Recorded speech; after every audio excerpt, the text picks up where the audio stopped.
la que se produce y van a plantear una serie de ejemplos de la ciudad de Madrid que me parecía que era interesante que nos lo contara, ¿no?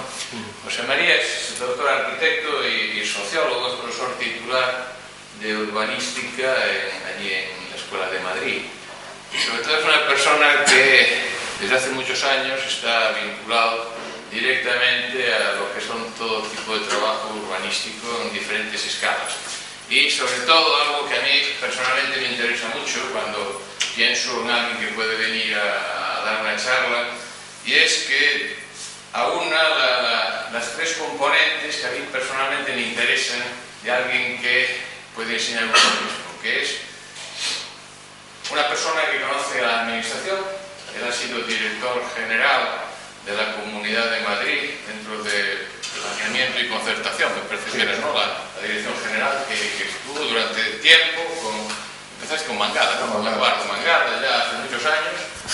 Fue también director del planeamiento en la Agencia de Urbanismo de Madrid, es decir, que dedicó muchos años a la administración y desde la administración dirigió pues, muchos equipos con trabajos significativos en la ciudad de Madrid. Luego habla también otra parte que es la parte académica, que es premio extraordinario de doctorado, es una persona que ha escrito innumerables artículos, en varios libros, y está pues, casi todos los días de una ciudad en otra pues, dando charlas, ¿no?, en cantidad de máster, en cantidad. Y luego, y yo diría que en los últimos años más, se ha dedicado al trabajo profesional, que él en su despacho profesional pues ha abordado toda una serie de trabajos urbanísticos que le han pues, dado premios como el Premio Nacional de Urbanismo, con el Plan Insular de Menorca, ha tenido el premio de Gubbio, ha tenido el premio del Ayuntamiento de Madrid en temas de planeamiento, el premio de urbanismo también del Colegio de Arquitectos de Madrid. Es decir, que es una persona que su trabajo profesional está publicado, está premiado y que tiene una dimensión importante, porque desde planes de ciudades que yo diría menores, pero no tanto, aquellas vascas, ¿no? Guernica habías hecho, sí, ¿no? Son planes en realidad de comarca, ¿no? Planes comarcales, planes de índole territorial, ¿sabes? Con el Tenerife también, ¿no? El de Lanzarote.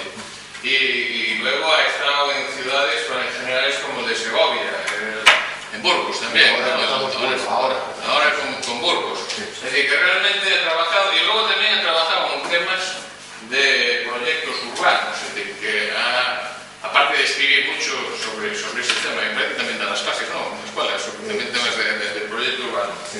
Bueno, ha hecho proyectos importantes de vivienda social, puntos grandes, y participa también en concursos, cosa que a mí me gusta mucho también. Esa faceta también, es decir, el tema del concurso de Manzanares, todo el soterramiento del M30 en todo lo largo del río.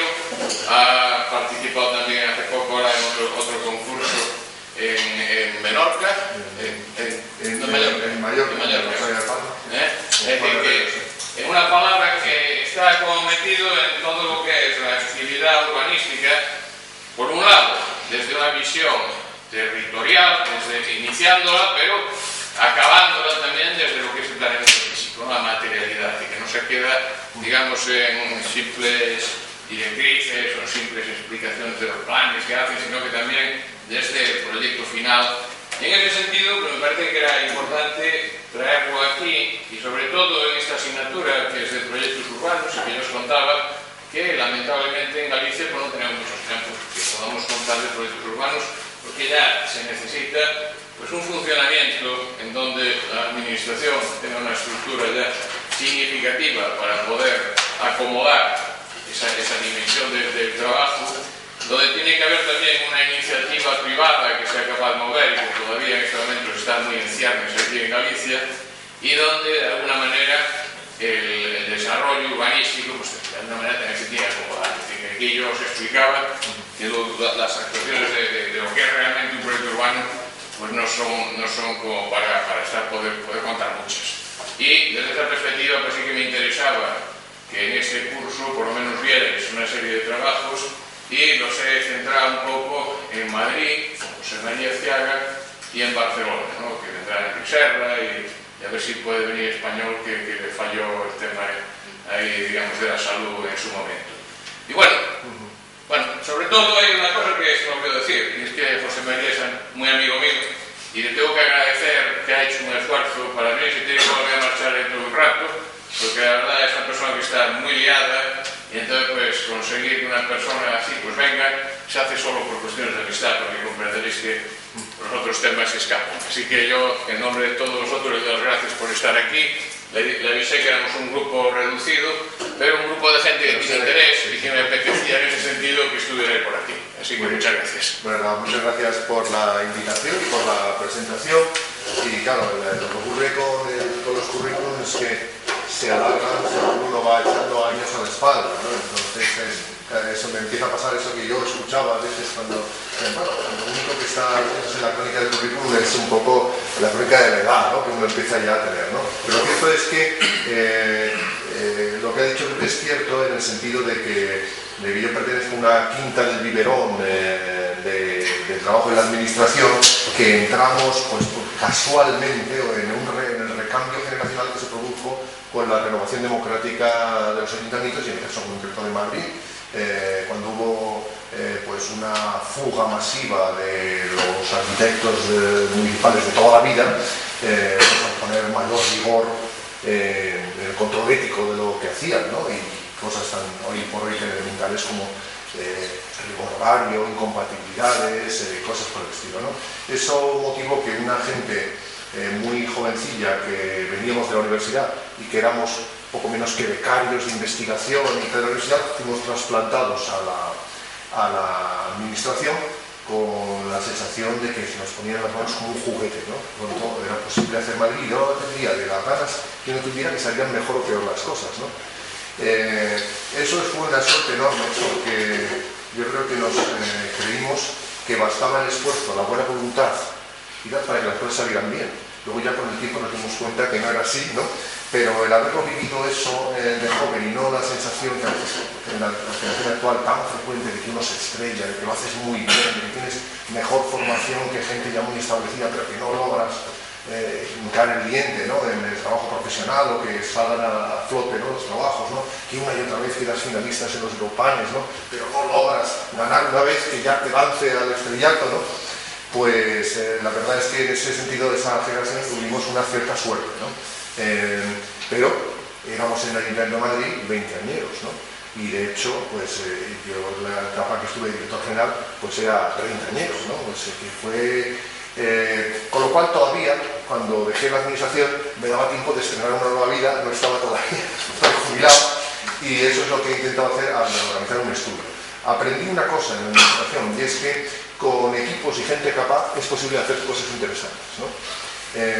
Ahora bien, cuando montamos el despacho no lo organicé con colegas de mi generación porque yo me había quedado descolgado, porque me había orientado hacia la administración, mientras que muchos se habían quedado ya en la administración, algunos ya no vivían en una época tan benévola de la administración y ahora pues, el trabajo es más rutinario y mucho menos estimulante que antes, que era una dosis de adrenalina diaria muy intensa, ¿no?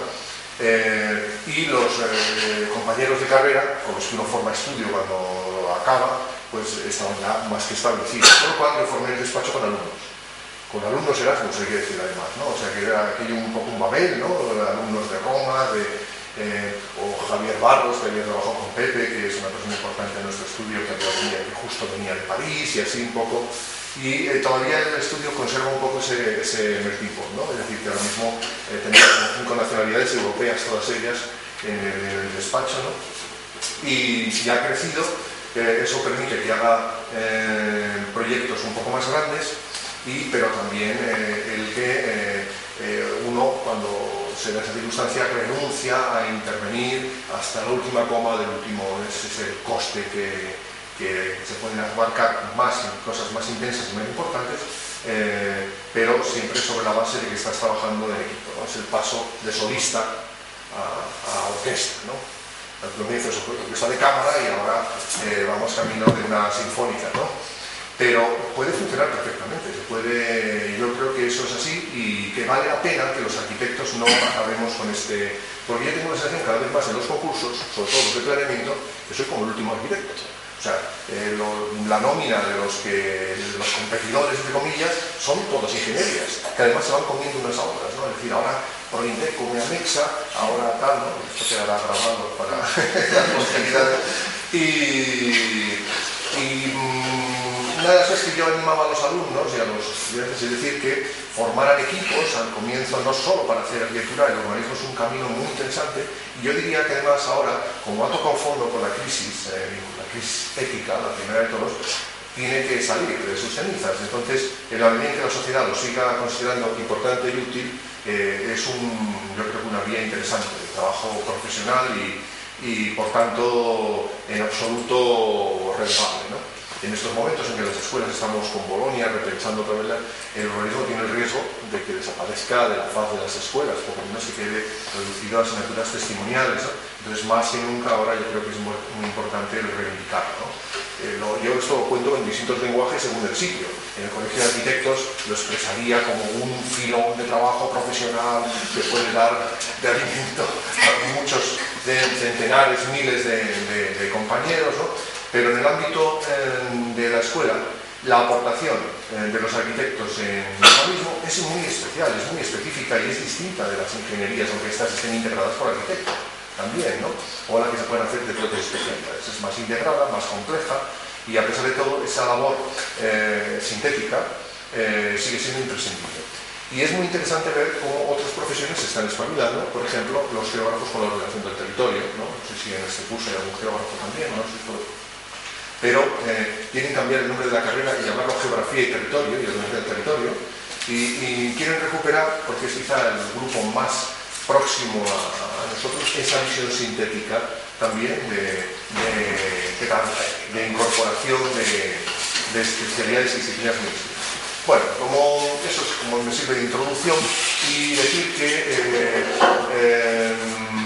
quería hablar de esto que pone en pantalla, es decir, proyectos de transformación urbana en Madrid, y sobre esto he escrito algunas cosas y voy a sintetizar en la primera parte de la exposición un poco la historia de los proyectos urbanos en Madrid, que ha tenido una cierta importancia. Guarda relación con la biografía porque en esta etapa, digamos, de alevines en el Ayuntamiento de Madrid, mientras que había un equipo muy potente trabajando en el plan general, equipo en el que por azar yo no me integré, porque realmente era lo que yo quería, trabajar con Leida en el plan general, nos tocó trabajar en la gerencia de urbanismo y allí había, frente a la idea que entonces nos seducía, que era la que molaba realmente, que era hacer el plan de la ciudad, a nosotros nos tocaba hacer lo que ahora llamaríamos peris de estudios de detalle mientras tanto. Además, había muchísimos por hacer, a lo mejor 20, 30, 40, ¿no? Solamente había que ir haciéndolos uno tras otro, ¿no? Y en muy poco tiempo, en unos años, pasamos de pensar que eso era una tarea menor a pensar que era una tarea muy importante.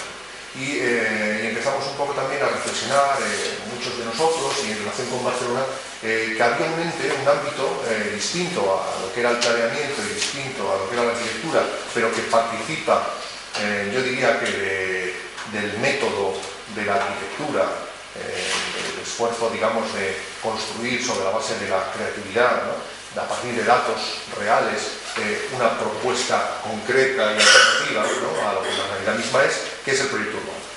Entonces había incluso un debate de terminología. Buigas todavía no había descubierto el proyecto urbano. Él estaba en el proyecto, llamaba proyecto urbano a las plazas. Eso es parte del proyecto urbano, pero no es el proyecto urbano más complejo, ¿no? Quizá fue Juan Busquets el que realmente con la escala intermedia y la reflexión de escala intermedia introdujo en Barcelona ese discurso y en Madrid lo recogimos con la ventaja de que además teníamos propuestas reales. Hubo algunos concursos en esa época, ahora veremos algunos de esos proyectos urbanos que incluso surgieron de planes como el Plan General de Madrid y digamos estaban enganchados a la estrategia global. El debate en aquel momento era si eran proyectos urbanos o proyectos urbanísticos, ¿no? Juan Busquets se inclinaba por la terminología de proyecto urbanístico, pero realmente al final ganó el anglicismo de proyecto urbano. En definitiva, se trata de un ámbito de proyectación. Me parece que además en la diapositiva, en las primeras lo había puesto. Bueno, aquí están las etapas de estos proyectos. No tengo la diapositiva de los conceptos esenciales del proyecto urbano, pero en síntesis diré que es un ámbito que participa por su escala de lo que sería propio de la intervención urbanística o del planeamiento, pero en cambio, por los tiempos de ejecución, está más próximo a la arquitectura. Y yo diría que ha desaparecido en estos últimos tiempos. Estoy ensayando esa reflexión ahora, me interesaría vuestra opinión, que hasta cierto punto ha desaparecido un poco el concepto de proyecto urbano, porque ahora lo que se hacen son macroproyectos, es decir, directamente el proyecto urbano ha caído del lado de la arquitectura, es decir, se hace como si fueran proyectos arquitectónicos gigantes, ¿no? Es decir, ha ganado el modelo Shanghái, ¿no?, en los nuevos proyectos urbanos, ¿no? Pero en cambio el proyecto urbano de esta época tenía el interés de que era incremental y que daba juego a actores distintos. Eso es característico del planeamiento, desde que el mundo es mundo, ¿no? Es decir, la posibilidad de una previsión racional de futuro, en el caso del proyecto urbano definido hasta la escala arquitectónica, pero que sin embargo luego puede ser ejecutado por una pluralidad de intervenciones arquitectónicas distintas, ¿no? Entre eso y, digamos, hacer un macroproyecto de una sola mano, una sola vez, etcétera, hay una distancia importante. El proyecto urbano, en realidad, es en gran medida no una maqueta, una anticipación formal cerrada del futuro, sino es una sintaxis. Es muy curioso cómo en nuestra generación esto es menor. Ha habido una etapa intermedia en que esto se ha perdido totalmente, pero ahora, digamos, la gente más joven entiende mucho mejor porque está mucho más entrenada para entender la ciudad como proceso y no como tema acabado.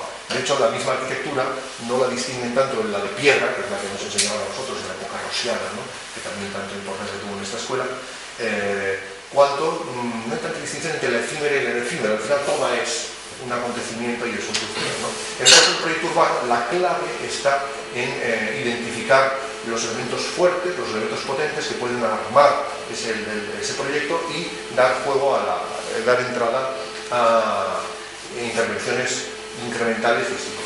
Bueno, a lo mejor se podía cerrar un poco esta parte de acá y arranco, porque voy a empezar simplemente incluso estas dos.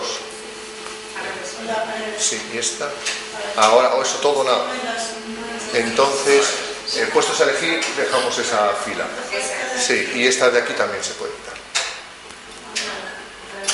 Vale, esta es la mejor opción. La otra tiene el riesgo de que luego alguno quede traspuesto, a pesar de que la hora en fin, ya no está temprano, ¿no? Bueno, las etapas que distinguía en varios artículos, uno de ellos publicado en AV, un número extra sobre Madrid, en el que se llamaba, me parece que los proyectos de escala intermedia.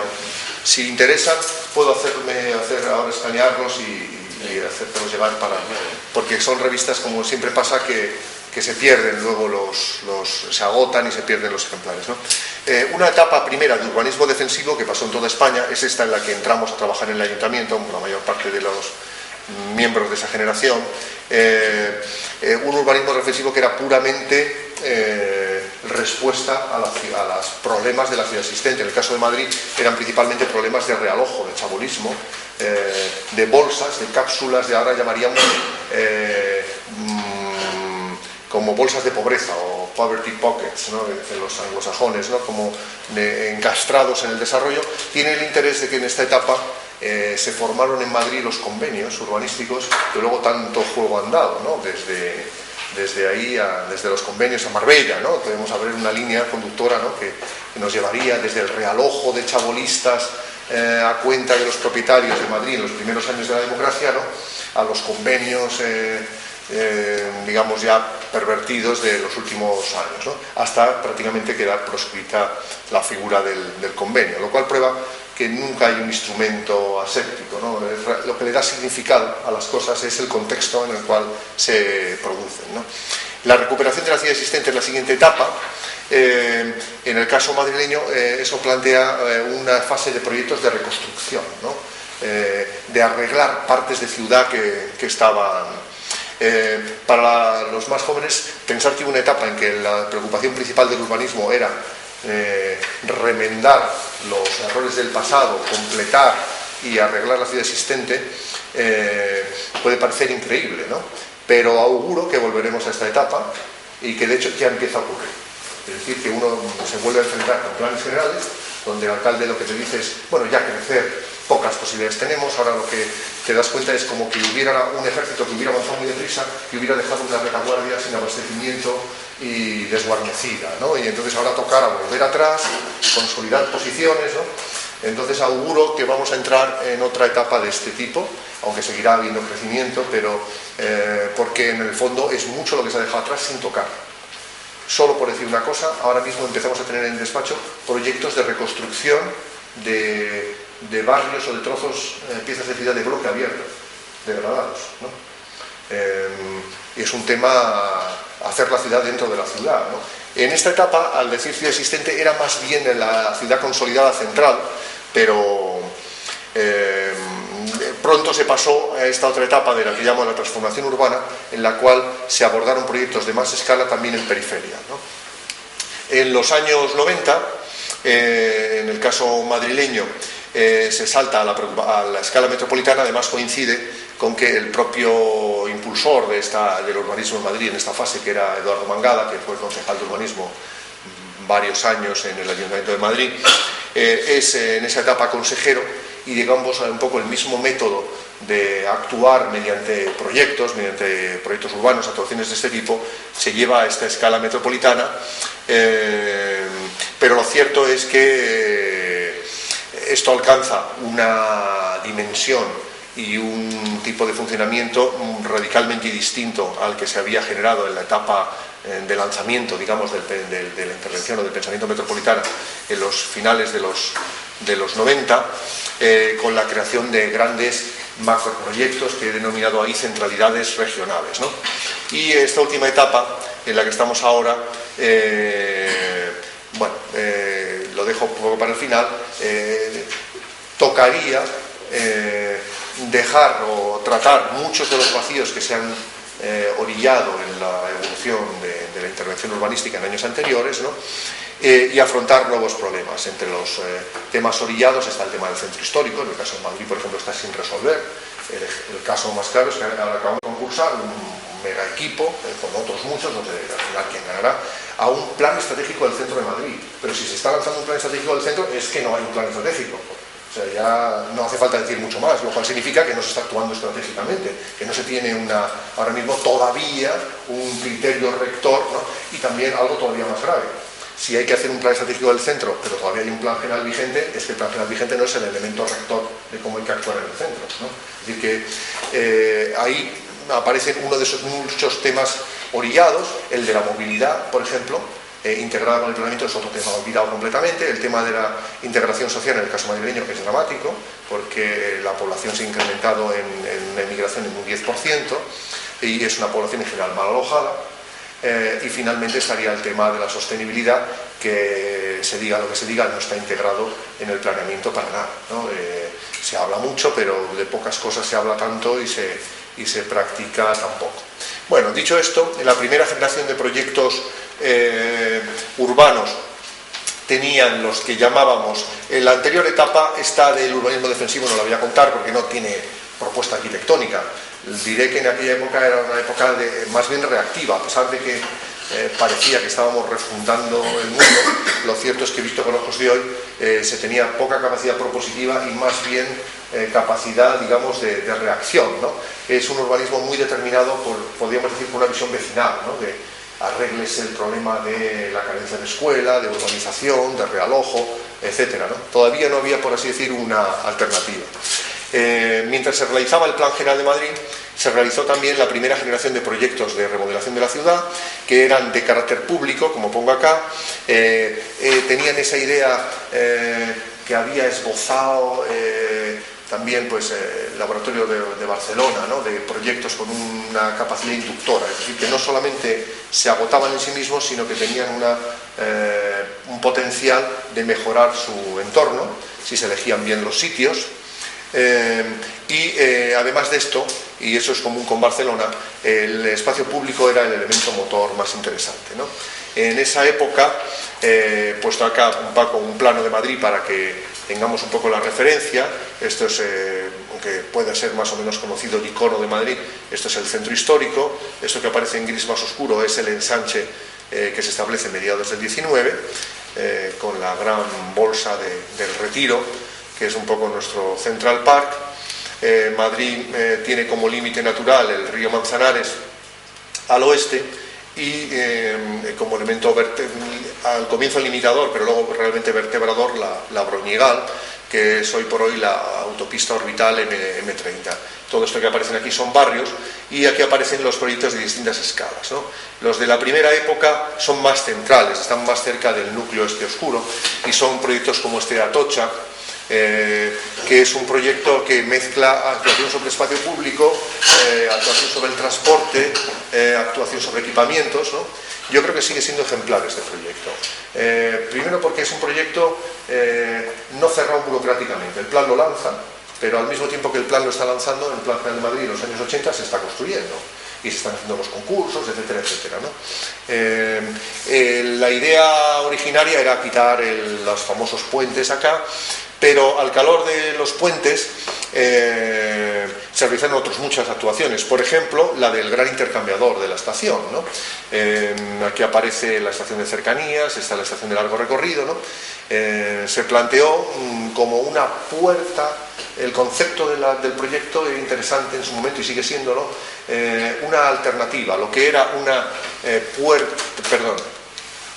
puerta rodada a la ciudad se convierte en una puerta ferroviaria. Como el éxito llama al éxito, es sobre la marcha que se decide colocar aquí o llevar aquí el AVE del 92, el AVE de Sevilla. Para nada, en el origen de la actuación, ni siquiera existía mentalmente la idea del tren de alta velocidad o de la posibilidad de planteárselo, pero encajó, se colocó y ahora está en proyecto el convertirlo en la macroestación de alta velocidad de Madrid, pero ya habréis visto un poco cuando se vio la desgracia del 11M, que realmente es la puerta de la ciudad, ¿no?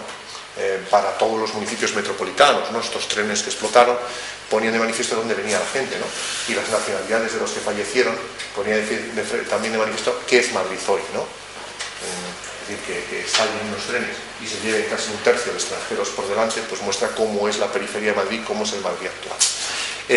Lo cierto es que como el éxito llama al éxito, la mejora del espacio público de Atocha supuso que se vea, bueno, aquí no se llega a ver, supuso la conversión del hospital en el Reina Sofía, su ampliación en Villar Nouvel, la mejora el Instituto de Restauración, el Instituto de Administración Pública en el antiguo Hospital de San Carlos, y al calor y cercano a eso, pues la remodelación de la fábrica de Mau convirtiéndose en una gran mediateca regional, o incluso la creación de una estación de autobuses un poco más abajo. Es decir o proyectos cercanos, muy cercanos a Atocha, vamos a ver si en el mapa lo vemos, como este que aquí aparece Atocha y es este que estamos viendo aquí, muy cercanos. La estación de autobuses está aquí estaría lo de Atocha, aquí estaría Reina Sofía. De transformar pues solares vacíos muy cerca del centro urbano en parques, etc. En esa misma época se reconvierte en proyectos antiguos como el de la Avenida de Ilustración, suelo reservado para una autopista que se convierte en una avenida, y hay bastantes proyectos en esa línea, ¿no? Están en conexión con el plan. El plan de Madrid en ese momento yo creo que tuvo también la inteligencia de no ser un plan burocrático, sino de establecer y seleccionar algunos proyectos estratégicos, ¿no? Y tener un discurso operativo, ¿no? Cosa que yo creo que ha desaparecido. O sea, ya no he visto más planes que tengan proyectos estratégicos un poco en esa línea, ¿no? O como el último plan de Madrid tiene tantos que ya no son estratégicos porque son tan extensos que realmente pues carecen ya de la cualidad de selectivos, que es lo que caracteriza justamente una estrategia, ¿no? Ser incisiva y selectiva. La segunda generación de proyectos urbanos se amplía el ámbito, es decir, que se amplían a temas de nueva centralidad, de transformación de bolsas de pobreza y también de proyectos de vivienda social, ¿no? En esta generación de proyectos anteriores, bueno, yo intervine en algunos muy pequeños que no he puesto acá, pues la remodelación de la plaza de Tetuán, cosas de ese tipo, proyectos más micro, pero en esta etapa desde primero la dirección de planeamiento de la gerencia y luego en la Comunidad de Madrid sí tuve la suerte y la oportunidad de trabajar en varios de los proyectos grandes, o sea, digamos, ser autor, entre comillas, de algunos de esos proyectos, ¿no? Hay que decir que se escisionan, pongo acá, los ámbitos de intervención urbanística y los de intervención infraestructural. En la primera generación había la ilusión de que ingeniería, infraestructura de la ciudad y planeamiento y arquitectura podrían ir radicalmente de la mano. Era el planteamiento de Atocha. Por así decir, todavía cabía un poco en Madrid la esperanza de un modelo en el cual la arquitectura tuviera el puesto de mando, como en Barcelona, de alguna forma, ¿no? En esta etapa ya se divorcian ambos discursos y en Madrid ya nunca más se han vuelto a reconciliar. Es decir, la arquitectura, el proyecto urbano va por un lado y la infraestructura, la ingeniería, la movilidad va por otro. Es decir, que por un lado se puede estar haciendo un plan de transporte y por otro lado se está remodelando el Prado, por decir una cosa de hoy, ¿no? Que está en la prensa madrileña, y son temas distintos, o sea, y con actores distintos, con lógicas distintas, ¿no? La arquitectura ha caído más del lado del emblemático y en parte también positivamente de la calidad de vida, y la infraestructural, por así decir, del lado de la necesidad. Pero el vínculo entre ambas realidades y, digamos, el potenciar la capacidad transformadora en la propia arquitectura y en la ciudad de la infraestructura, cuando se concibe de una manera distinta, es un tema que hoy por desgracia, está orillado, ¿no? En esta época empieza esa lógica y hasta entonces el Plan General pensaba que podía diseñar todo, incluso las infraestructuras. De hecho, dibujaba la M40, las autopistas orbitales, con un cierto tipo de diseños que era no ya tipo los de Barcelona, sino prácticamente bulevares urbanos, ¿no? Ni que decir tiene que los ingenieros del Ministerio, ¿no? Hicieron autopistas convencionales con nudos de gran capacidad y por así decir, nunca más los arquitectos han tenido cancha en el tema infraestructural en Madrid, también hay que decir que en esta etapa se amplía la intervención a periferia, todos en la primera etapa era más bien centro, y además se introducen criterios, de rentabilidad económica, y por primera vez se empieza tímidamente a incorporar el sector privado. Al comienzo, la rentabilidad o los criterios de rentabilidad económica son muy discretos, con ojos de hoy serían considerados más que keynesianos, digamos, izquierdistas, ¿no? Porque se trataba de llegar a un cierto equilibrio financiero en las propuestas, es decir, que no fueran solamente financiadas a golpe de déficit público, ¿no? Sino que pudieran llegar a tener, para nada estamos hablando de pelotazos, recalificaciones, de lo que luego ha venido después. Estamos hablando de cosas bastante discretas, ¿no? Pero bueno, en ese momento es cuando el ayuntamiento, por ejemplo, lanza la creación de los recintos feriales en la periferia, que es el primer proyecto que coloca oficinas fuera de Madrid. Además, recuerdo que el Plan General había establecido este solar para el recinto ferial, así ya como un concepto de gran equipamiento periférico, y se nos ocurrió la idea de dotarlo con una cantidad discreta de oficinas, 100.000 metros cuadrados, ¿no? En aquel momento pareció que era insensato, a pesar de que el aeropuerto está a un paso de los recintos feriales, ¿no? Y al final costó mucho ejecutar estas, pero es el primer ejemplo de descentralización del terciario, de entender el nuevo papel de los aeropuertos, ¿no? Cosas que luego se han convertido en tópicas, ¿no?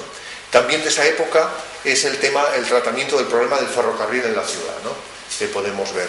En pleno centro de Madrid, en la Arganzuela, la situación era esta. Es decir, los trenes pasaban, igual que los autobuses, por las calles. Nos encontrábamos con que espacios tan emblemáticos como estos eran realmente grandes estaciones a cielo abierto, y había una cierta reivindicación vecinal de arreglar eso soterrando el tren, y es la operación Pasillo Verde Ferroviario, que es mi último trabajo en el ayuntamiento en esa época.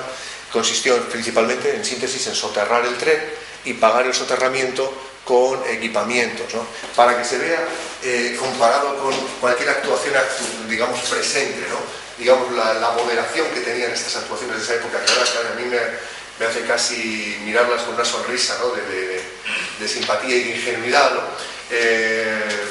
de toda esta actuación, que serán las viejas estaciones, la parte que tiene algún tipo de uso residencial, que era además limitar viviendas sociales, etcétera, eran este trocito de aquí, estos dos bloques y estos dos de acá, y esto que se ve en blanco es el frente de ahí, ¿no? El resto, crear un polideportivo, aquí se mantenía una parte ferroviaria, aquí se soterraba el tren, ahí no generaba suelo.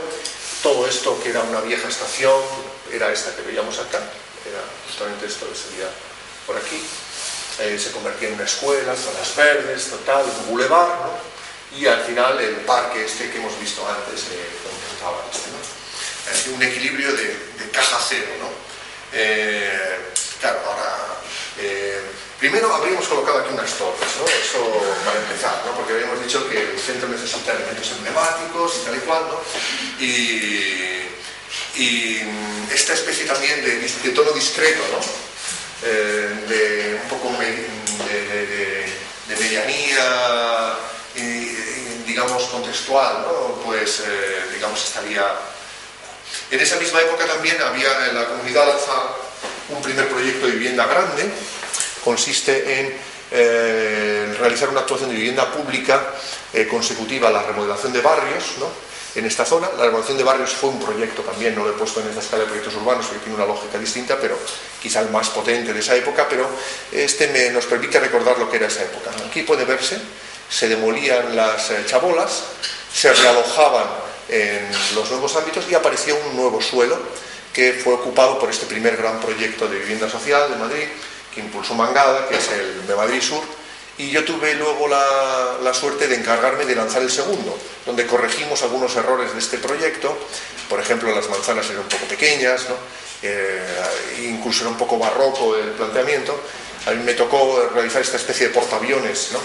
Le llamo portaaviones porque siempre tenía la imagen del portaaviones de Hans Hollein, ese que está como varado en un campo de cereales, ¿no?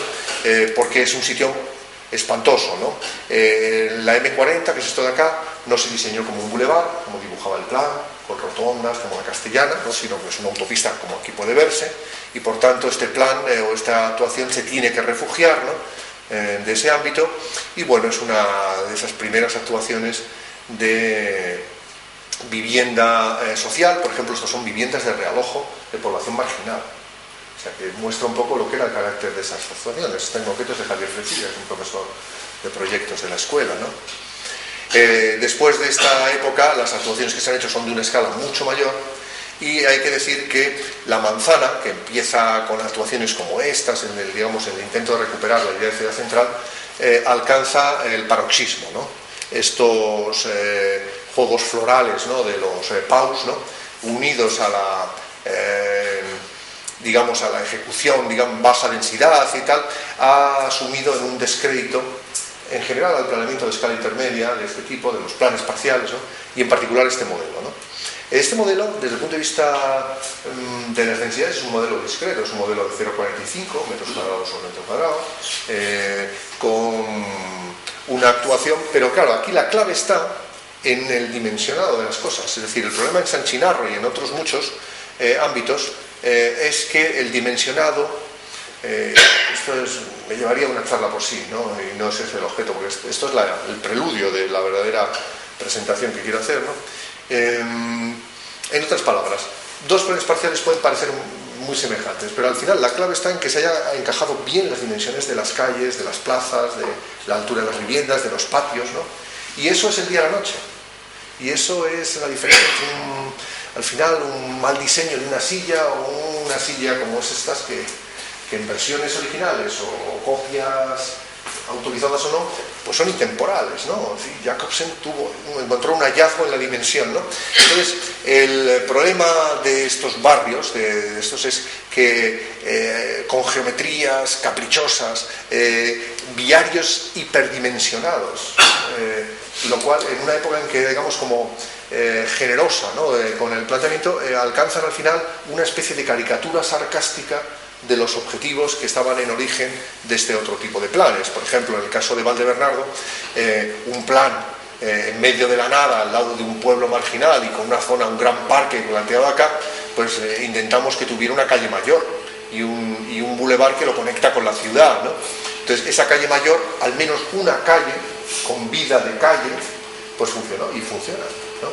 Claro, si multiplicamos eso y empezamos a convertir esto en un juego, es decir, cualquiera de estos no resiste, nosotros en clase los hemos utilizado muchas veces como artefactos, digamos, para trabajar sobre ellos académicamente, muestra que el error en gran medida es profesional. Es decir, no hay que echarle solo la culpa a la ley, exceso de equipamientos, tal, a la densidad. Con la misma densidad y la misma ley se puede hacer de maneras distintas. Es decir, que de la misma manera que el mismo programa pues se puede hacer buena, media y mala arquitectura, ¿no? El urbanismo, por tanto, está sometido a la ley, pero no es un producto de la ley. Es mentira, eso es una especie de excusa para eludir la incompetencia y la incapacidad profesional cuando no acertamos, ¿no? Realmente, igual que en arquitectura, las cosas se pueden hacer bien, regular y bastante mal. El edificio de MVRDV en este barrio, claro, se convirtió en un hito, porque como el barrio era muy mediocre y relativamente uniforme, pero realmente el mayor problema de este barrio es sobredimensionamiento del espacio público, como puede verse aquí, calles de 5 carriles que llevan a nada, a ningún lugar, ¿no? Reducción de las manzanas, en cambio, absurdamente, ¿por qué no crear más espacio privado de calidad, etcétera, ¿no? La última generación, o la tercera generación de estos proyectos son ya grandes piezas metropolitanas, es decir, aparece un nuevo lenguaje y casi los proyectos urbanos dejan de ser proyectos en la ciudad, como es toda Atocha, y se empiezan a llamar parques tecnológicos, parques, en general parques, ¿no?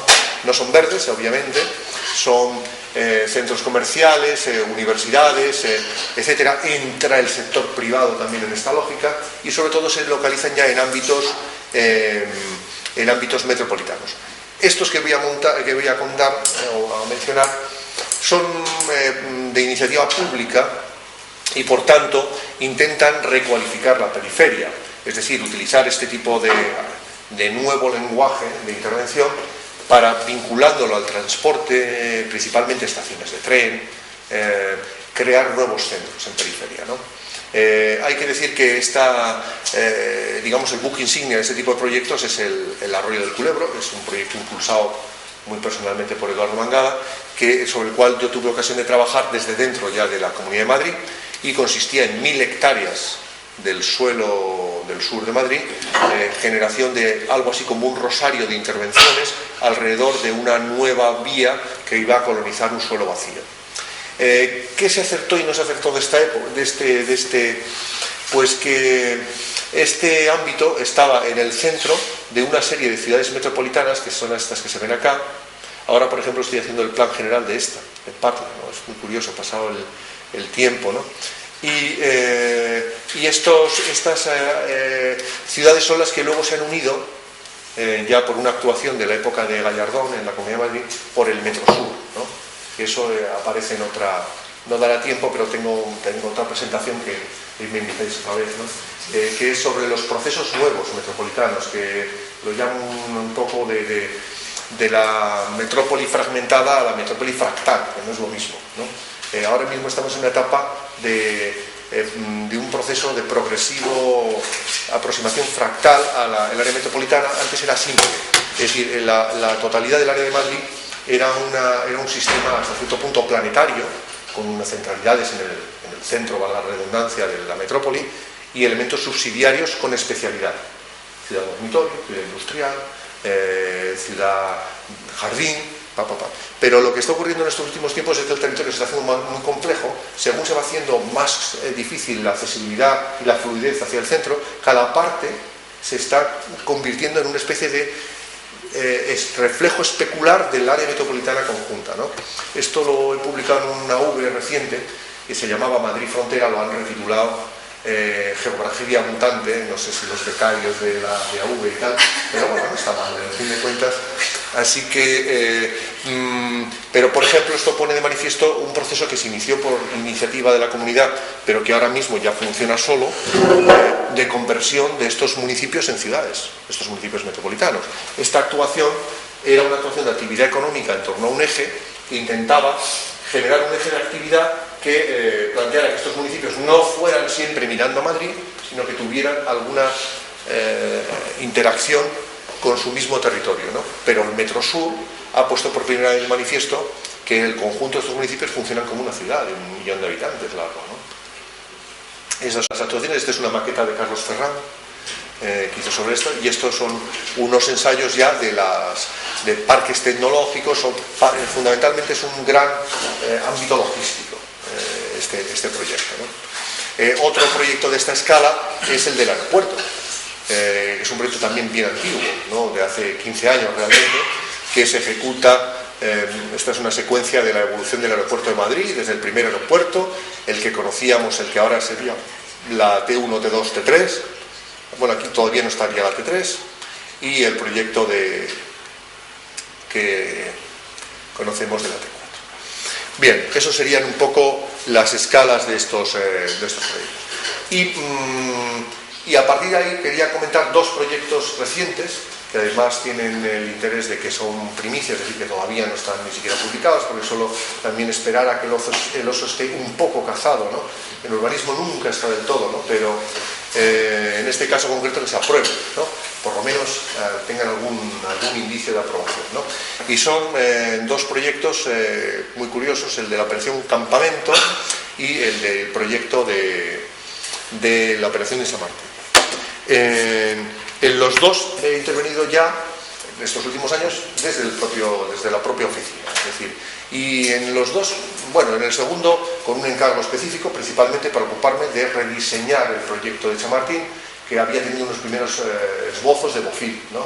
Por tanto, nos tocaba nada menos que rectificar un bofil, ¿no? Que veremos que no todo él se podía reconstruir, ¿no? Yo era partidario de no haber dejado tabula rasa, ¿no?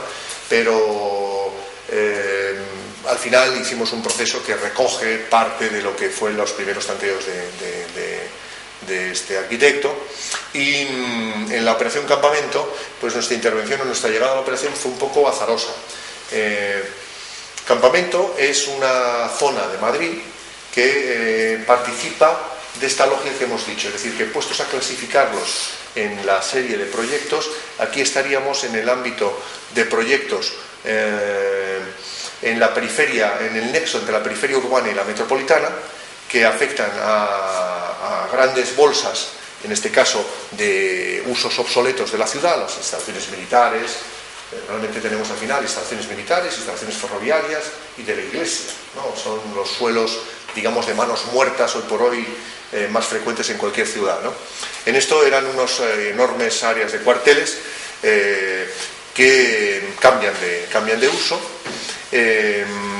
y en un cierto momento la Comunidad de Madrid, en la etapa todavía de Mangada, plantea crear ahí una especie de gran centro direccional, dentro de la lógica de Mangada de subvertir la tendencia espontánea del mercado. Eso de que, digamos, le gustaba jugar un ajedrez con el mercado, yo creo que a veces por vicio, es decir, que por digamos, el efecto de demostración de que es la voluntad humana la que rige el destino del territorio y no el azar o voluntades, digamos, impremeditadas y no susceptibles de dirección, como suele ser lo que llamamos mercado. Es una manera de llamar lo que nuestros abuelos llamaban prácticamente el azar, ¿no? o el destino, ¿no? Algo que en definitiva escapa a nuestro control. Mangada siempre defendió la idea de Secchi de la geografía voluntaria, ¿no? De que era posible imaginar una geografía voluntaria en esto. Esto la generación actual de mis alumnos de tercero no lo puede entender. No entienden el concepto siquiera de que pueda existir, es decir, de que el entorno que les rodea pueda ser objeto de un hecho voluntario, un acto de voluntad, ¿no?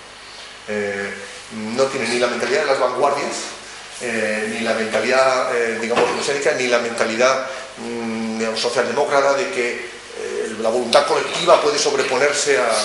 Les falta digamos, la audacia de las vanguardias, que siempre piensan que desde el arrojo es posible la transformación de la realidad, sea en el mundo del arte, sea en el mundo de la política, o sea en el mundo del urbanismo, ¿no? O de la ciudad, ni tampoco esa fe en lo colectivo, de que, digamos, lo colectivo mueve montañas, ¿no?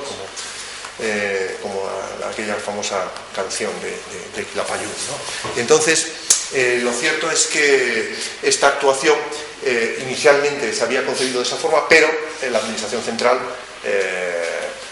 no estaba por la voluntad de concentrar o realizar una relocalización traumática de los ministerios, ¿no? De hecho, mejor, porque con ojos actuales sabemos que de haberse hecho entonces esta operación, según los principios que se estaban planteando, tendríamos aquí un centro direccional y otras tantas operaciones especulativas de sustitución del uso de la administración pública por otros tantos usos terciarios privados en el centro de ciudad. Y yo, sinceramente, a día de hoy casi prefiero tener el Ministerio de Agricultura, el Ministerio de Defensa en medio de Madrid, que tener otro hipermercado, otro Corte Inglés o unas oficinas, ¿no? Esta actuación, puede verse acá, el plan general la diseñó, en cambio, como operación residencial, con una cierta proporción de vivienda social, y según fue pasando el tiempo, pues la operación se fue haciendo viable por sí misma, porque las instalaciones militares iban cayendo en desuso, se iban cerrando. Podemos ver que nos encontramos en el barrio de la Elipa, la carretera de Extremadura. Aquí un poquito más arriba estaría la casa de campo. Aquí podemos ver en el plano de Madrid que estamos no muy lejos del centro. Aquí estaría la casa de campo, es un lugar bueno, y que esto es la charnela entre el Madrid de renta alta, que es el oeste, es esta zona, y el Madrid de renta más baja, digamos, es este otro. Incluso este Madrid sur, es, digamos, Villaverde, Usera, etcétera, son los distritos, digamos, más desfavorecidos, más incluso que los metropolitanos. Es decir, que en esta historia de la fractalidad ya no hay una correlación entre renta y distancia. Las bolsas de mayor, digamos, desfavorecimiento se ocultan en el centro de lo que podía ser el área metropolitana, es decir, en barrios periféricos del propio Madrid. Por tanto, esta zona estaba, desde ese punto de vista, en una posición interesante y estratégica. Bueno, pues nuestra intervención aquí empezó siendo muy casual, porque salió un concurso para realizar un estudio de viabilidad financiera de las determinaciones del Plan General para ubicar los cuarteles, en el cual el Ministerio de Defensa, estamos hablando todavía de la legislatura de Aznar, pues tiene un planteamiento de que no le cueste desahuciar y sacar y reubicar las instalaciones militares, ¿no? Pero para poder hacer esa evaluación económica se necesitaba tener un cierto diseño de lo que se podría hacer allí. Unos amigos, precisamente ingenieros, ¿no?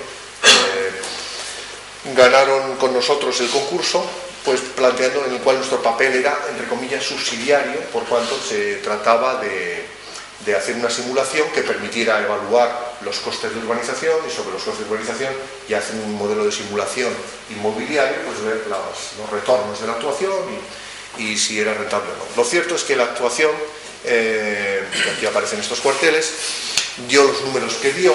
Esto era antes del boom inmobiliario, estamos hablando a lo mejor de hace 6 o 7 años, ¿no? Los primeros pasos, ¿no?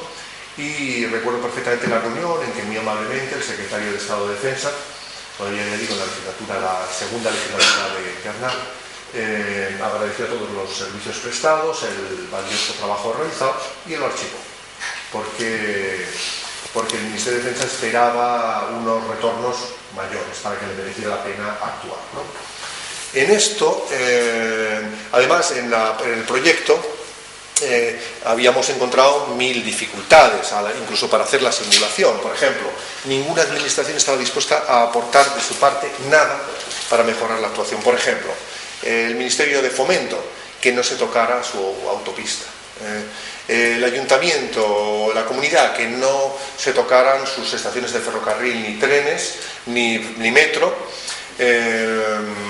Y el ayuntamiento, que no tuviera tampoco ningún coste sobre las arcas municipales de la actuación, pero sobre todo había el pie forzado de tener que dejar la autopista tal cual, con lo cual esto ya se puede ver acá, pero sobre todo visitando la pie de obra es ahora mismo una zona bastante espantosa, ¿no? Con un aspecto de deterioro y degradación serio, severo, muy cerca del Gran Vacío, que esto que se ve aquí es un aeródromo de 4 vientos. Ahora está en juego su reconversión o su recalificación, y estas bolsas que se ven acá son principalmente, estas son viviendas militares todas ellas, estas son como enajenaciones que hubo en el paso del tiempo y que son viviendas sociales. Bueno, cuento esta película porque me parece que es más interesante casi estas cosas que luego no se leen, ¿no? En esto cambia la legislatura y aparece, hay que recordar que en el programa originario de Zapatero tenía el planteamiento de utilizar las bolsas de suelo público para hacer vivienda social. Incluso aquí en Coruña se pusieron a trabajar en el puerto, conozco menos el asunto, pero y en este caso concreto el ministro de Defensa, Bono, cogió la historia, entonces se tomó literalmente el programa electoral, lo cual no deja de ser llamativo, ¿no? Y la bolsa más grande de suelo era esta. Había habido otra ventaja adicional, y es que la agrupación socialista de esta zona, durante la campaña electoral, habían llevado al candidato Zapatero a ver esta zona y decir, esto es el gran futuro, tal, aquí hay que hacer algo, no sé qué, no sé cuánto, etc. Y se le había quedado en la cabeza con esa historia. Así que cuando recibimos un día una llamada del Ministerio de Defensa, directamente del director general de Infraestructuras de la Defensa, así directo al despacho, diciendo, tenemos aquí un documento que aparece nuestro nombre, que está aquí archivado y tal, ¿podéis venir a hablar del...? Era el estudio aquel de simulación. Pensamos que iban a retomar otra vez el tema de esta, pero no, dice, no, sacan el plano, me lo pone encima de la mesa y en una parte dice, ¿dónde se puede actuar aquí dentro de esta arquitectura? Para hacer vivienda social, ¿no?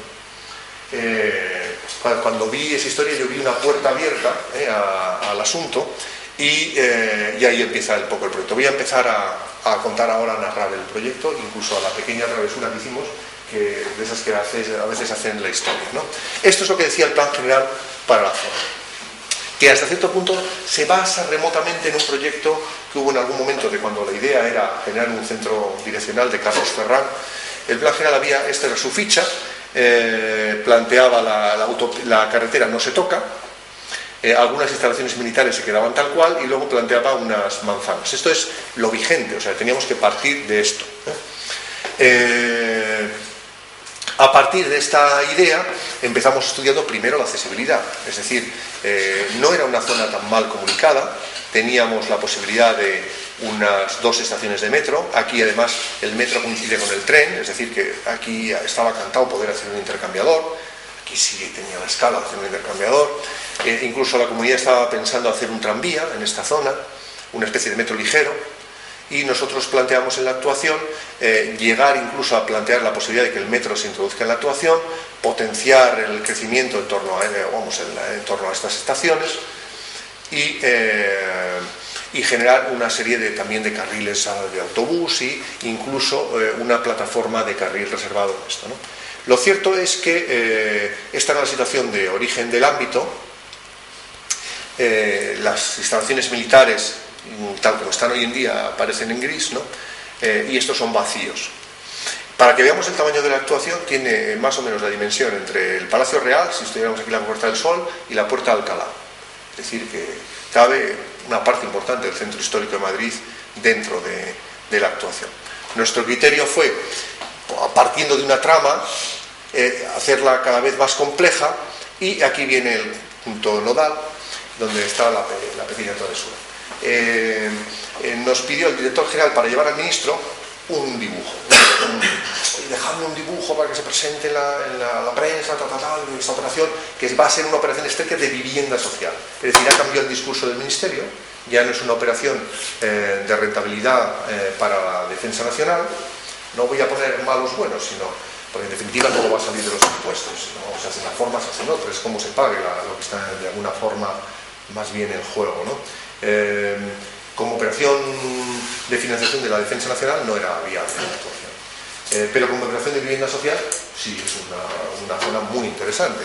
Ya el plan general planteaba un 50% de vivienda social, el ministerio plantea subirlo al 70% de vivienda social, ¿no?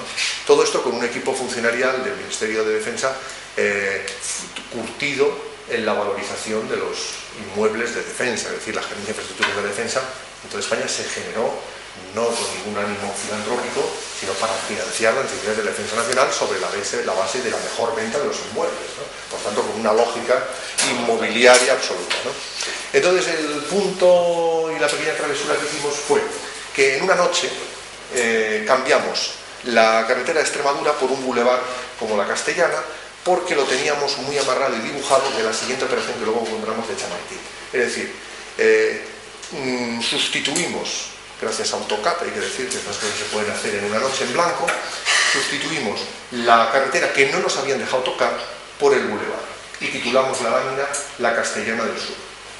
Al día siguiente salió el ministro en televisión hablando de la Castellana del Sur, ¿no? Le gustó la idea, entonces cuando vimos que ya había dicho que era la Castellana del Sur, que bueno, ahora a ver quién en Fomento se atreve a cuestionar la historia. Y la batalla la hemos ganado, pero nunca se gana del todo, porque el siguiente movimiento, y luego donde se acabó esta película que ha hecho el Ayuntamiento, es decir, bueno, efectivamente, cuando estamos hablando de esto no estamos hablando tampoco, no estamos hablando de una opción verde radical, estamos hablando sencillamente que una autopista se convierta en una carretera, en una calle de 3 carriles con vías de servicio, carril bicicleta en este caso, y 2 carriles bus, que al final los terminamos colocando en las vías de servicio, ¿no? En algunos de los tramos, ¿no? Pero principalmente la idea de que las vías de servicio, además de digamos hacer más corta la distancia, hacen de filtro entre la zona que tendrá en todo algo más de velocidad y las viviendas.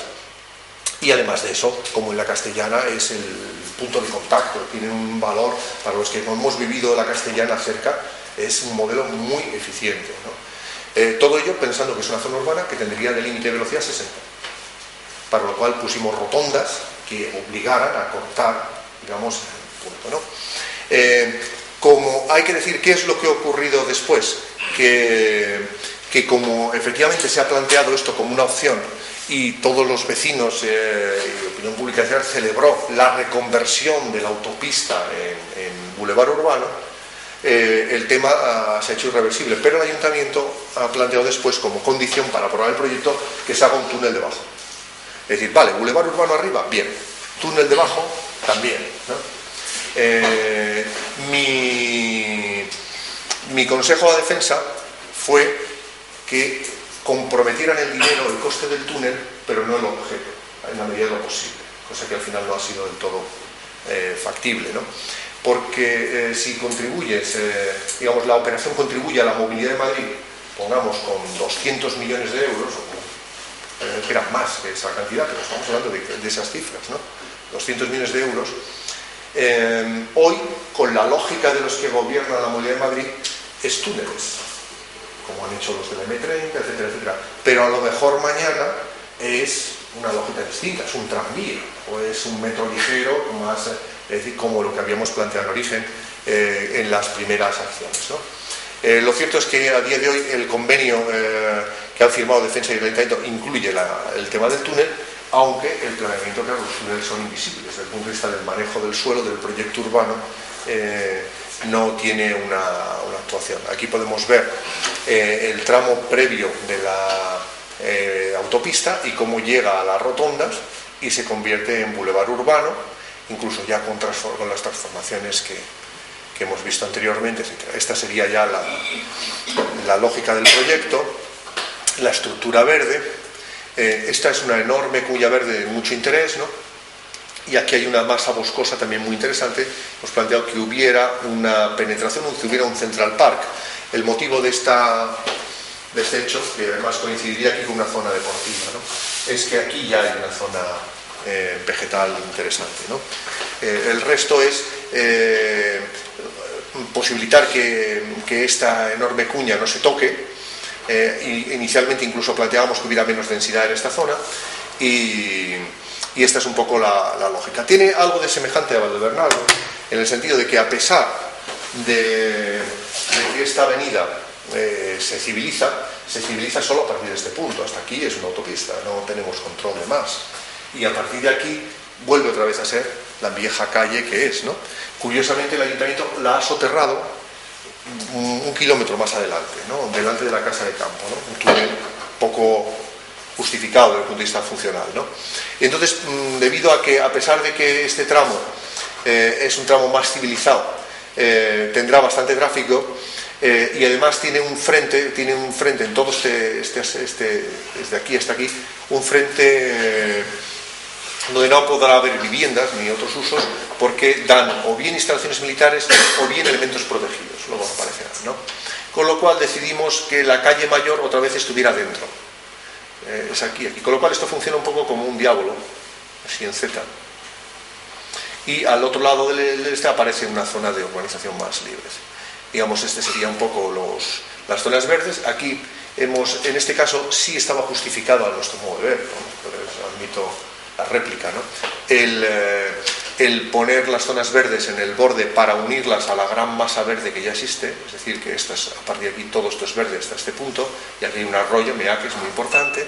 Estas son zonas verdes que corresponden a jardines protegidos de los cuarteles, y bueno, aparecen estos otros bulevares, más la protección de la masa esta forestal, que incluso en algún momento se ha dudado si hacer un tramo de túnel aquí, porque realmente hay arbolado a los dos ámbitos. Los equipamientos, esto es el cumplimiento del plan general y de la ley, ¿no? Claro, muestran que cada vez que uno empieza a trabajar en estos, el margen que maneja de suelo disponible realmente es pequeño, es decir, es difícil hacer ciudad continua, ciudad en que se parezca a Holanda un poco con nuestro sistema de equipamientos. En primer lugar, Defensa retenía una parte de equipamientos, estos dos, como instalaciones que, aquí está el geográfico, donde se hizo el famoso juicio del 23F, un sitio, el Instituto Geográfico del Ejército, ¿no? Y estos son los equipamientos que introduce el plan, que son principalmente equipamientos educativos, que va colocando un poco a tresbolillo entre las viviendas. Un gran equipamiento está al servicio del barrio de la Lipa, y estos otros equipamientos son ya existentes con elementos protegidos que no le queda más remedio al plan que incorporar, ¿no? Aquí, por ejemplo, hay una gran zona deportiva que se incrementa con estas otras dos ámbitos que aparecen acá, o esta otra zona deportiva, como no se va a construir, muy probablemente como tales grandes pistas, se unirá a la zona verde y dará como una cuña, una lengua verde o de baja densidad en el centro de la actuación, ¿no? Aquí, que era donde coincidían el intercambiador de transporte y el otro, es donde se plantea una actuación de intercambiador más un ámbito comercial. Aquí aparece ya un poco todo junto, donde puede verse que realmente lo que creamos son prácticamente como tres grandes barrios. Aquí esta parte se inserta como un guante en mano al barrio de la Lipa y pertenece a la lógica del barrio de la Lipa. En este otro caso conectamos, y tiene el mismo tamaño, este otro ámbito residencial que ya existe, es como una pieza que es réplica de la que ya existe, y conecta con una gran zona verde, que es esta de acá, que se nos penetra por aquí, y esta que inicialmente pensamos que debiera haber sido de baja densidad y que finalmente, por el tema de haberlo pasado a vivienda social, pues quedará como densidad media, por tanto 3 o 4 plantas, ¿no? Estas, digamos, serían los usos, ¿no? Pero esta imagen ya muestra un poco el tipo de actuación que se está planteando, ¿no? Esta es la misma, ¿no? Es decir, son unas manzanas que se pueden componer con alturas distintas. Bueno, se ve mejor en esto, ¿no? En estas estampas, ¿no? El frente terciario, que es este de acá, en los usos, es el que está aquí delante, tiene mayor altura, cosa que de nuevo nos pudimos tomar la revancha, porque en los primeros croquis, como estaba todavía de alcalde Álvarez del Manzano, se nos indicó que no querían edificios en altura, que tuvieran más crujía. Eso se dice así tranquilamente, es decir, no ventilación cruzada, a costa de que parezcan menos altos, ¿no? Esto muestra también cuánta ignorancia, no sé si hipocresía, ¿no?, digamos, hay detrás de este tipo de opciones, ¿no? Por suerte, cuando llegó Gallardón a la alcaldía, eso cambió, pero de la noche a la mañana, y los servicios técnicos cambiaron de chip. Entonces, de nuevo, la modernidad, en fin, las alturas dejaron de estar proscritas, y nos faltó tiempo también de rectificar y jugar no solo en esta parte, sino luego se verá en la maqueta. Estas son infografías muy de batalla, ¿no? Pero en esto, que es una maqueta real de trabajo, o sea, como hicimos el proyecto, es igual que las de la escuela. Este es un proyecto, hay que decir, que a pesar de lo grande que es, toda la etapa final hemos trabajado, y no importa que quede grabado para la posteridad, como ONG. Es decir, no hemos logrado llegar a facturar un euro por todo esto que estamos viendo acá, ¿no? Es decir, desde la llamada famosa del Ministerio hasta el día de hoy, este proyecto no ha aportado como tal más que satisfacciones morales, ¿no? Bueno, no pasa nada, pero lo cierto es que decidimos trabajar también con métodos, pues, austeros, ¿no? y por tanto maquetas de poliespan. Y esta que hemos hecho acá es como ha quedado la ordenación. Es decir, las manzanas tienen unas reglas del juego que permiten que puedan ser todas distintas. Incluso pueden, planteando unos juegos de fondos y alturas con unas leyes de contigüidad, de tal manera que lo importante es que no generar sombras sobre servidumbre solar sobre el vecino, ¿no? Sí se admite que los edificios de altura puedan generar sombras sobre su propio patio, pero no sobre el vecino. El sur estaría aquí, obviamente, ¿no? Aquí se pueden ver un poco otros trozos de esta maqueta que todavía anda por ahí por el despacho, ¿no? Lo gracioso de esto es que una vez que planteamos estas reglas, y aquí se puede ver la idea del primer frente, que es un poco, evoca un poco también el concepto de diagonal, no de diagonal mar, del frente del marítimo de Barcelona, que tiene edificios altos que son hoteles con unos cuerpos más bajitos. Aquí, como no había tanto espacio, realmente es una combinatoria de alto, bajo, alto, bajo. Y estos son las oficinas, y el resto, esta parte baja sería comercial normalmente, y hacen de filtro respecto a la zona de la avenida, que todavía tendría. Lo cierto es que, ya digo, todas las manzanas son distintas.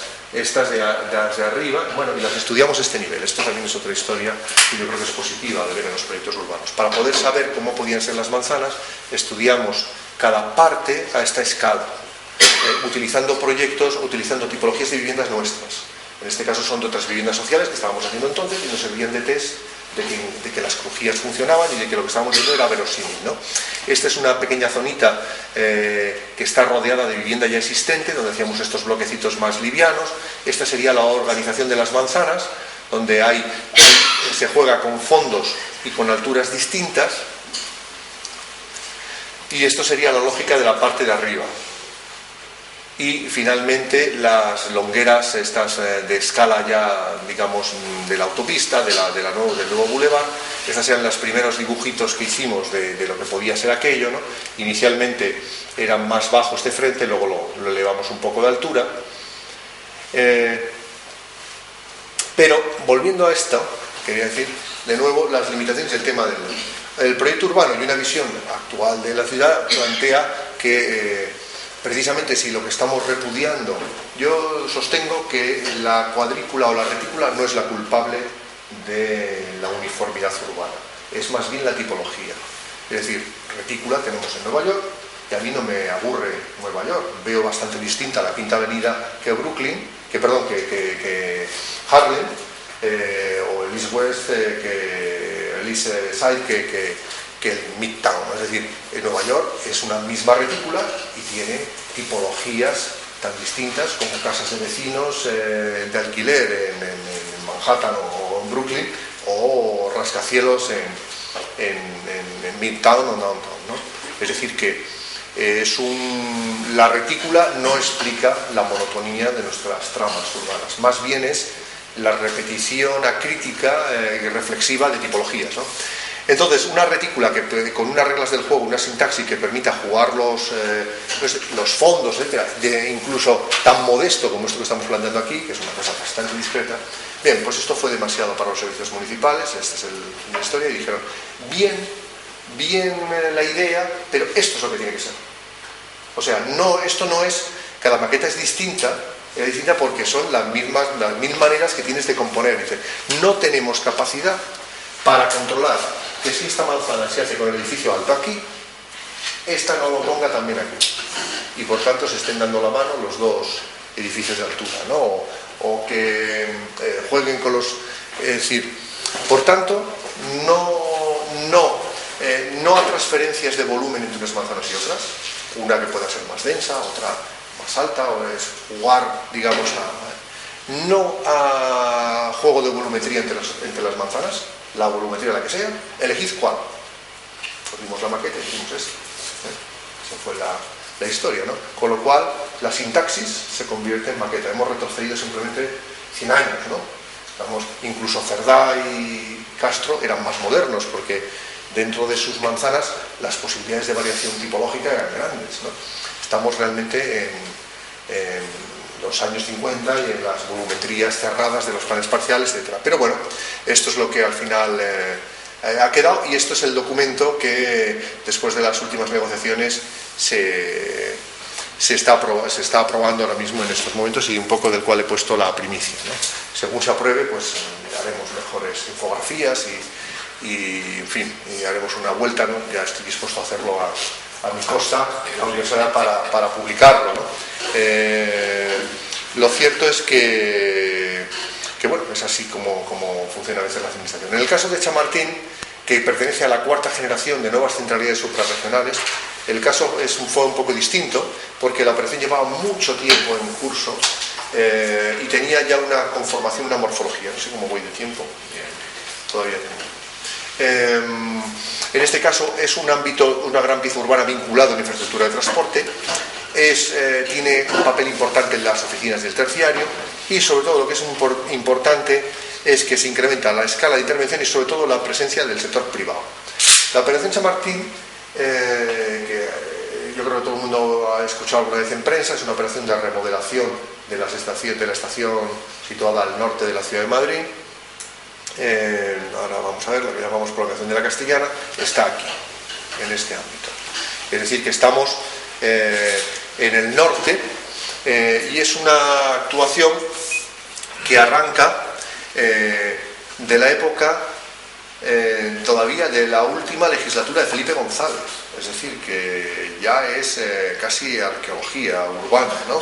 En el cual Renfe lanza un concurso para buscar un operador con proyecto para que actúe como concesionario, como fiduciario, administrador fiduciario de los suelos, para ejecutar la actuación. Argentaria, que todavía existía como banco independiente, se presenta con Bofil y lo gana, en gran medida porque era un banco público, pero se presentan todos los grupos con arquitectos, con unos y otros arquitectos de la época, ¿no? Y Argentaria termina fundiéndose con el BBV para dar el BBVA, y bueno, durante una primera llegan a trabajar como Bofil un tiempo, se constituye un consorcio para la vigilancia de la actuación constituido por las tres administraciones madrileñas, Ayuntamiento, Comunidad de Madrid y Estado. El suelo pertenece a la administración central, en gran medida, que es Renfe. Las infraestructuras pertenecen en gran medida al Ayuntamiento y a la comunidad. Hay metro, hay autopistas, hay prácticamente presencia de todos los elementos infraestructurales, ¿no? Y incluso se modifica la ley del suelo para hacer factible la actuación. La Comunidad de Madrid modifica la ley del suelo en el sentido de que los suelos producto de expropiaciones pueden, en concreto los sistemas generales ferroviarios, pueden generar edificabilidad. Yo al comienzo no entendía bien esto en qué funcionaba, porque la operación es grande y tiene parte de suelos que son de Renfe, los que están ocupados por trenes, parte de suelos, poquitos, que son municipales, y parte de suelos privados, una parte de cierta importancia. Realmente, para lo que sirve atribuir edificabilidad a los suelos de Renfe es para que Renfe tenga mayoría en la Junta de Compensación. Es decir, si la edificabilidad la atribuimos, es decir, se puede hacer la operación absolutamente idéntica, la misma maqueta de volúmenes, se podría hacer sin atribuir edificabilidad a las vías de Renfe. Las vías de Renfe no generan la edificabilidad. En lugar de dar un metro cuadrado sobre metro cuadrado, incluyendo las vías de Renfe, doy 2 metros cuadrados, metro cuadrado a la parte que no son vías de Renfe y ya me sale la misma edificabilidad o más. El motivo es, en cambio, las mayorías. Es decir, que lo que se está haciendo es, efectivamente, a través de la ley, dar una situación de dominio en ese mercado al ferrocarril, ¿no? Este tema además se complica luego porque aparecen unos reversionistas, en fin, la parte de gestión es otro mundo que podríamos dejar, y la parte de negociación de esta actuación da como para un máster, pero ya no es el de proyectos humanos, es el de... El asunto es, aún en estos contextos se puede hacer algo que sea decente, ¿no? Pues yo creo que sí, que es lo que hemos intentado, ¿no? Vamos a ver la presentación de la actuación. Aquí tenemos el ámbito. Al final, en campamento no he puesto, salté el cuadro pero son 10.000 viviendas, de las cuales el 70% serán viviendas de protección oficial, ¿no? Y la operación va retrasada, ¿no? pero está en marcha, o sea que ya es irreversible, es una actuación que se va a hacer, ¿no? Los convenios de infraestructura están hechos y se hará en grandes líneas conforme a las pautas que hemos visto, ¿no? Que son una simplificación de las ideas iniciales, pero que tampoco las violentan de una manera radical.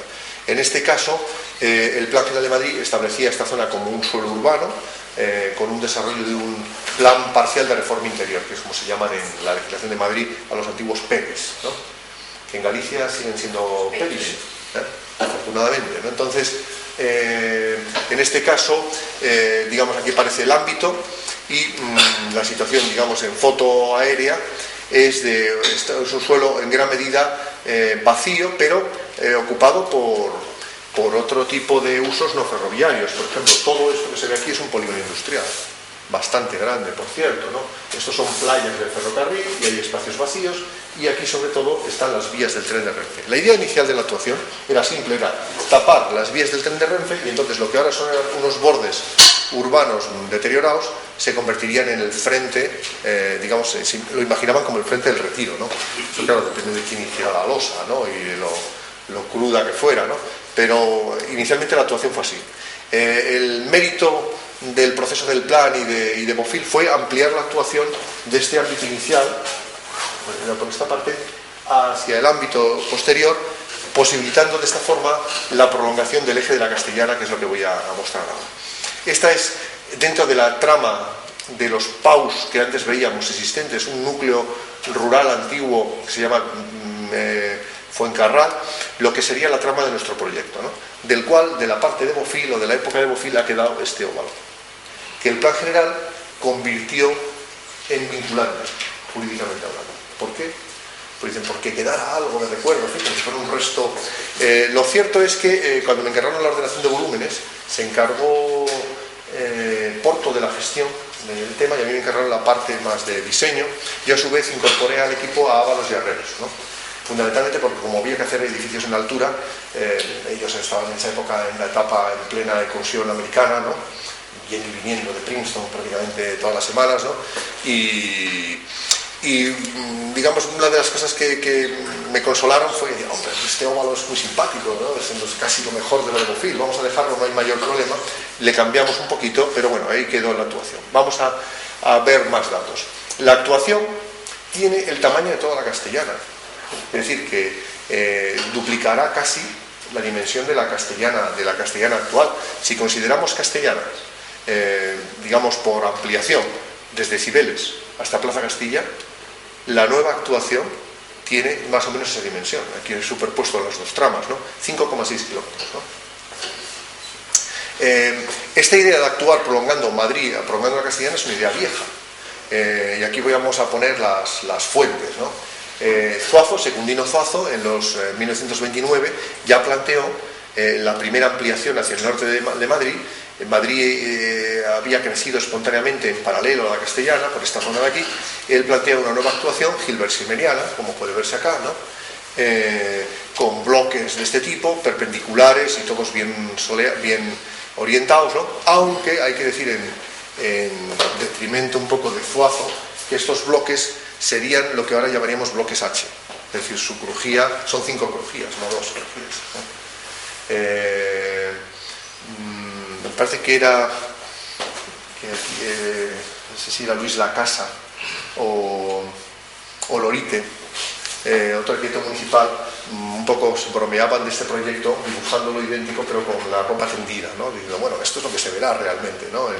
La idea del bloque con la ropa pero este proyecto realmente tuvo el enorme valor de marcar la pauta y incorpora al Plan de Madrid por primera vez el crecimiento. No se hizo así este proyecto, evidentemente. El suelo se expropia después de la guerra civil y se traza la Gran Avenida, que es la idea que tenemos los madrileños, por eso estamos obsesionados con esto de los ejes y lo he puesto en campamento y es la idea central de la Operación San Martín, ¿no? Y es que Madrid sería un magma informe sin este eje, sin esta vía. Cumple un papel incluso más relevante que en París, Campos Elíseos, ¿no? Hasta la Défense, ¿no? Es realmente el eje vertebrador porque va desde Atocha a la ciudad y y es el elemento rector. Como diría Ricbert, todo romano, ¿no?, sabía en cada momento en dónde estaba en relación al sol, simplemente situándose en la ciudad, ¿no? En Madrid, este eje norte-sur es nuestra brújula, equivale al mar para los coruñeses o los barceloninos, ¿no? Siempre todo barcelonino sabe si está arriba o abajo, mira al mar o el mar al de frente o a la espalda, ¿no? En Madrid es donde tengo la Castellana. Tenemos un GPS, digamos, ya interiorizado en relación con la Castellana, y hoy en día también la M3. Bueno, aquí aparecen la imagen de este tramo cuando se construye por primera vez, y se construye curiosamente a golpe de actuaciones singulares.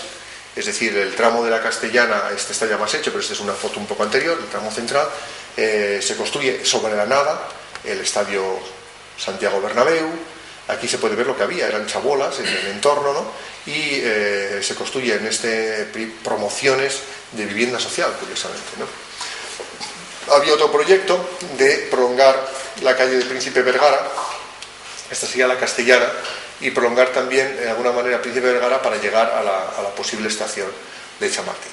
Bueno, esta es la situación actual de la Castellana, es el eje clave de la ciudad y es el ámbito direccional, y por tanto, que la Castellana pudiera prolongarse más allá de la Plaza Castilla y de donde acaba ahora mismo, que es en La Paz, veremos más fotos, tiene dos sentidos. En primer lugar, tras una primera etapa de potenciación del reequilibrio funcional entre centro y periferia, que es lo que potenció fundamentalmente Mangada, la idea de que llevar empleo a periferia, podríamos decir así, que algunas de las operaciones que he puesto muy breves tenían esta filosofía. Ahora más bien el problema es el vaciamiento de funciones direccionales del Madrid central. Es decir, que estamos